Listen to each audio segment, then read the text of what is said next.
You know what costs $20 at a nightclub? A vodka cranberry. You know what costs $20 at a grocery store? The entire bottle of vodka and the cranberry juice. Let that sink in. One mixed drink, one entire bottle, same price.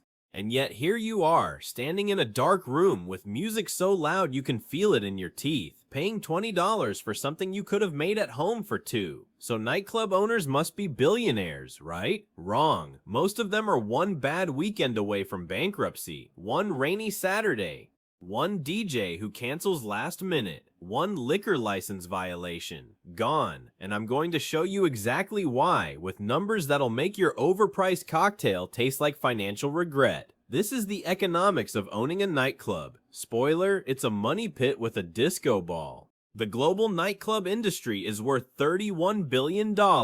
Sounds impressive. You picture Scrooge McDuck diving into a vault of bottle service money. But here's the thing about nightclubs. They're not really in the alcohol business. They're in the real estate business. They're in the insurance business.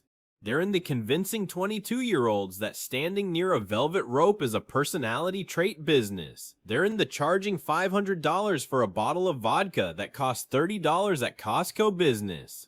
And here's the first number that should genuinely terrify you. 80% of independent nightclubs fail within 3 years. Not struggle, not break even, not the owner had to pick up a side hustle. Fail, gone, lights out.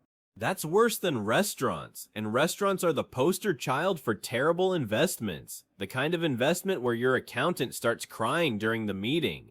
So let's walk through exactly how this disaster unfolds, from the moment you sign the lease to the night you realize your headline DJ cost more than your entire monthly profit. Let's say you want to open a mid-sized nightclub, not a Vegas super club with acrobats and confetti cannons, not a dive bar where the bathroom key is attached to a tire iron. Something respectable. 5,000 square feet in a decent downtown area, a place where people wear shoes. First, the lease. Commercial real estate in a nightlife district runs $30 to $60 per square foot per year. Let's do the math together. It's the only math in this video that won't make you sad. 5,000 square feet times $30 to $60 equals $150,000 to $300,000 annually, just to exist, just to have a door. You haven't bought a single bottle, you haven't hired a single bartender, you haven't plugged in a single speaker, you're already writing a check for up to $25,000 a month, and your landlord doesn't care if nobody shows up on a rainy Tuesday. The rent is due whether you sell 1,000 cocktails or 0. That's not a partner, that's a subscription to stress. But you can't open a club in an empty warehouse unless your theme is abandoned murder scene, which is a very niche market. Build-out costs run $150 to $300 per square foot. That's on top of the lease. Let's itemize the damage. Sound system, $50,000 minimum. And trust me, you cannot cheap out on the sound system. Nobody goes to a club for the pretty good acoustics. Lighting rig, $30,000 because apparently regular light bulbs are insufficient for dancing. You need lights that move, lights that change color, lights that make people look 40% more attractive than they actually are. Bar equipment, custom furniture, interior design, security cameras, fire suppression systems, another $100,000. And we haven't even talked about the DJ booth, the VIP section, the bathroom fixtures that will inevitably be destroyed within 3 months. Congratulations. Before you've sold a single drink, before anyone has even walked through the door, you're already $1 to $1.5 million in the hole. You haven't made a penny and you've already lost more money than most people make in a decade. And we haven't even talked about the liquor license. Oh, the liquor license. In major cities like New York or Miami, a full liquor license can cost $200,000 to $500,000, and that's if you can even get one. These things are harder to obtain than a driver's license, a pilot's license, and a marriage license combined. Some cities cap the number of licenses, meaning you can't just apply. You have to buy one from an existing owner. It's basically a secondary market for permission slips. You're not buying a piece of paper, you're buying someone else's retirement. Think of it like a rare Pokemon card, except instead of Charizard, it's a document that says you may now legally sell vodka to strangers. And unlike a Charizard, it doesn't appreciate in value if you keep it in a protective sleeve. Your dream nightclub now costs roughly $1.50 to $2 million, and you still haven't hired anyone, stocked anything, or played a single song. Dream big, they said. Your club is open 4 nights a week, Thursday through Sunday. That's 16 nights a month. Let's talk about who's going to be there. Bartenders, $15 to $25 per hour plus tips. But here's the thing about tips. They're not your revenue. They belong to the bartender. You don't get a cut. You just pay the base wage and hope they're fast enough to keep the line moving. Security, $20 to $30 per hour. You need security because, and this may shock you, people who consume alcohol in dark rooms with loud music sometimes behave poorly. DJ, $500 to $2,000 per night for a decent one. Barbacks restocking bottles, coat check attendants, bathroom attendants, promoters standing outside convincing people your club is the place to be tonight. Each promoter costs $200 per night, whether they bring in 5 people or 50. A single Saturday night staffing cost, $3,000 to $8,000. Multiply that by 4 weekends a month. You're spending up to $32,000 a month just on people, and that's before you've paid yourself a single dollar. Here's the fun one. General liability insurance for a nightclub is absurdly expensive because, shocker, drunk people in dark rooms with loud music do stupid things. People slip on spilled drinks. People trip on stairs they couldn't see because the lighting was moody. People decide that 2 a.m. outside your club is the perfect time to resolve a disagreement with their fists. Premium, $30,000 to $80,000 per year. But wait, there's more. Liquor liability insurance, another $10,000 to $25,000 per year.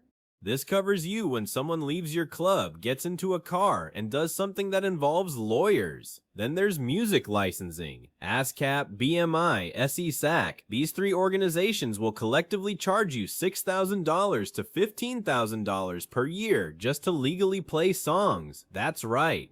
You pay for the privilege of playing music in a nightclub. That's like a restaurant paying for the privilege of having a kitchen. Add up all the fixed costs: rent, insurance, music licensing, basic utilities, security system monitoring.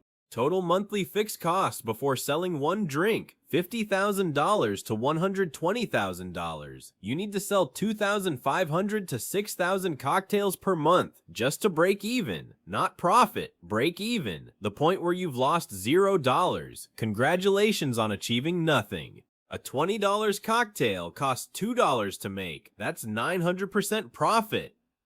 Wrong. So spectacularly wrong that I need to take a deep breath before explaining why. That $20 cocktail pays for the vodka, $1, the mixer, 50 cents, the bartender's hourly wage, roughly $1 per drink when you factor in how many they make, the glass it's served in, 20 cents amortized over its tragically short lifespan before someone drops it, the dishwasher who cleans that glass, 30 cents. The ice, 10 cents.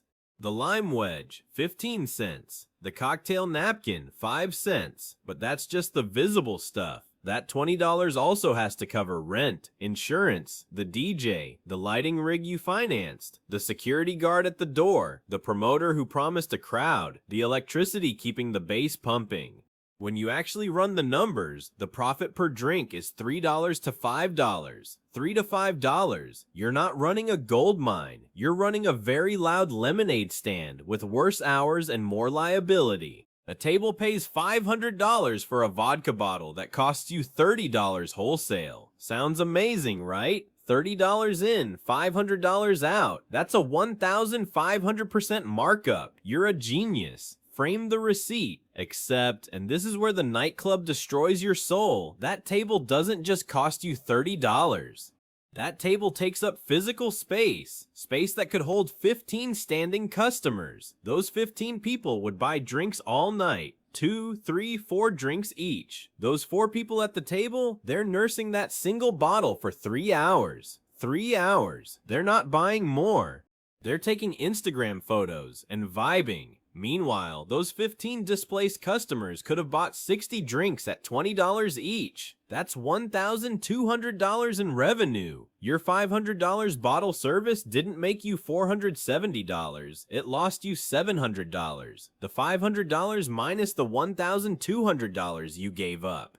The math is not as beautiful as the Instagram photos. The Instagram photos are, in fact, lying to you. You book a local DJ for $500 a night. Respectable, gets the job done. Then your competitor, the club 3 blocks away, books someone who once opened for Calvin Harris. Not Calvin Harris, someone who was in the same building as Calvin Harris, and now your crowd is shrinking.